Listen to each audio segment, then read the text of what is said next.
Hello everyone and welcome to Otto's Necro Paladin Build. The Necro Paladin build is going to be made with the human clade, in particular the full Tindremic bloodline, which gives you the most available attribute points of all the clades and bloodlines. If one includes all the points you'll get through the clade gift. The only other bloodline with the same amount of attribute points would be the full Zadukan. And with the Zadukan you would have more maximum Psy. So in this build here we are aiming for almost full intelligence and are not putting any attribute points into Psy. So that means that the full Tindremic is a better choice than the Zadukan. Some would argue that the human clade is one of the worst clades in the game. I mean, if you just look in the forums on Reddit or on Steam, people are always bitching about how shitty the humans are, but this build is not shitty, I can guarantee you that, because the Tindremic is made for that. You don't have great buffs like the others. Nothing equal of the speed of a Vela, or the damage of a Thurzar, or the lifesteal, or the regeneration of a Thurzar, or the tankiness of a Ogmir,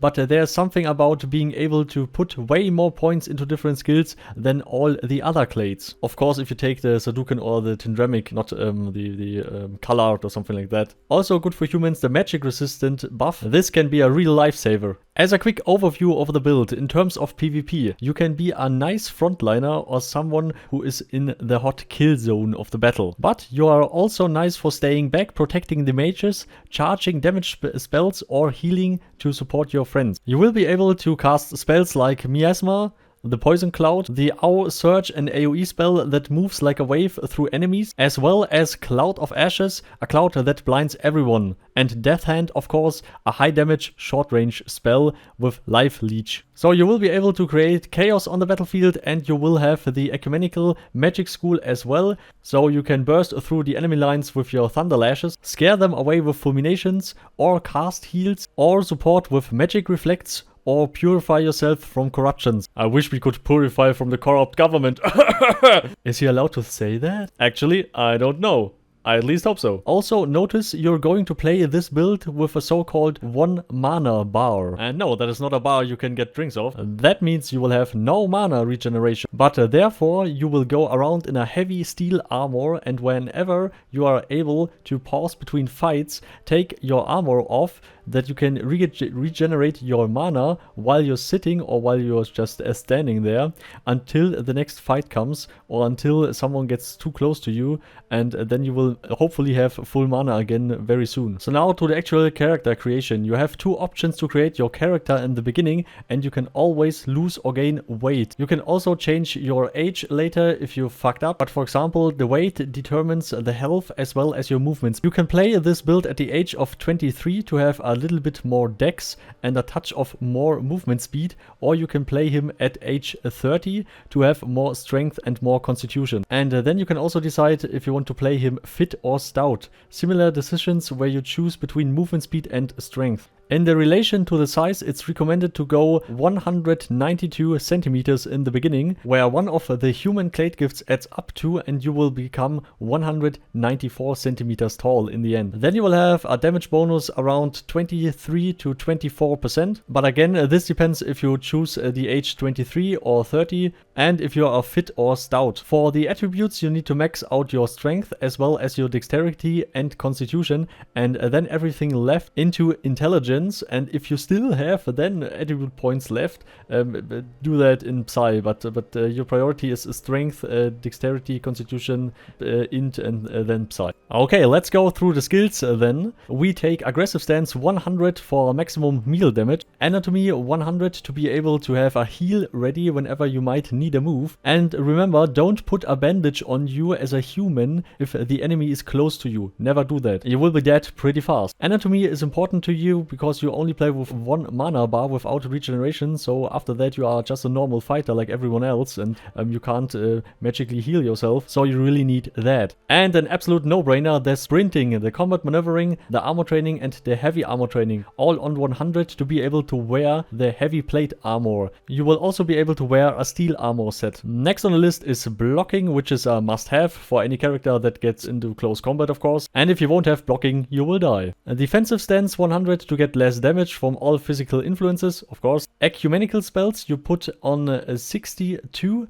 to be able to cast Thunder Lashes and Fulmination. Then of course Mental Offense and Mental Training and all the other skills below Mental Training, Mental Focus and Concentration on 100. If you cast Magic you will need all of them. Mental Offense for maximum healing and damage of course, Focus for less mana consumption and concentration so your chance of not getting interrupted while casting is higher. And then Necromancy we bring on 92 to be able to cast a AoE search spell. This is the AoE damage, and note that you can cast every Necromancy spell while you're moving. You don't have to be standing still. Some spells are not always working like intended. If you cast AoE search on the ground without having a target, then the spell will turn into a real devastator. And at last, your melee weapon of choice on 100. In this example, we have a sword skill. You can choose between swords, hammers, axes, spears, and many other stuff that will come in the future, but in relation to your maximum points, of course. You won't be able to bring pole axes or pole swords into this build because pole swords and pole axes need 200 points instead of just the sword skill with 100. If you are lacking a few points, like 3 points missing or something like that because of your age and your stoutness and all your weight and stuff like that, just take them out of anatomy. It is not so vital to have 100 points in there. So if you have just, for example, 5 less points in anatomy, that will not kill you. And a little side note here, you can also be a Necro Knight who's able to summon his own undead monstrosities. You could lower your defense stance skill to 0 and put it in ritualism to get the undead monstrosities. Your mom. Now to the topic of trinkets, because if you put defensive stance to 0 to get ritualism to 100 to summon your mom, undead monstrosities, you really need to search for a good amulet which gives you at least some points into defensive stance if you really want to go to ritualism as well. And for the rings, you should aim for the pieces that extend your 1 mana bar.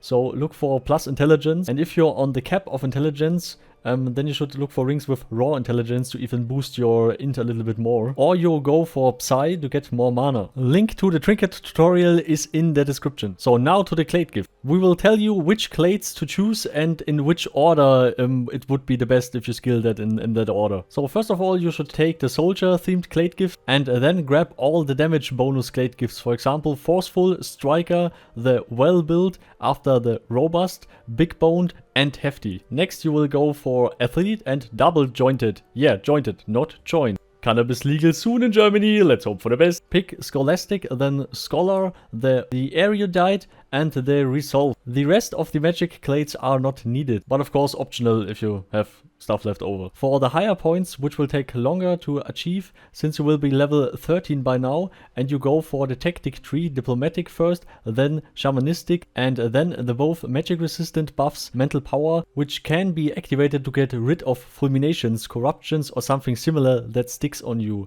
And then you will get the Human Warcry, which will boost your resistance to magic for like 15 seconds.